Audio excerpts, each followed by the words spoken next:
This is from the water when I empty my pipette, the thing I used to put water in the slide with. I always have to do it in the same jar, and I've been leaving that around to get stagnant. Just full of life. These are all ciliates, I'm pretty sure. Most all these good sized ones. Sign of anaerobic. Obviously, it's been sitting there for a long time and it stinks. But just full of life. Try to move slowly, see if we see anybody else.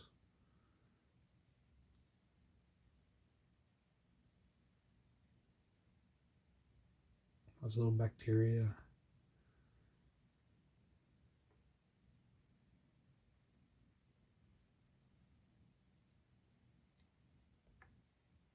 Pretty neat.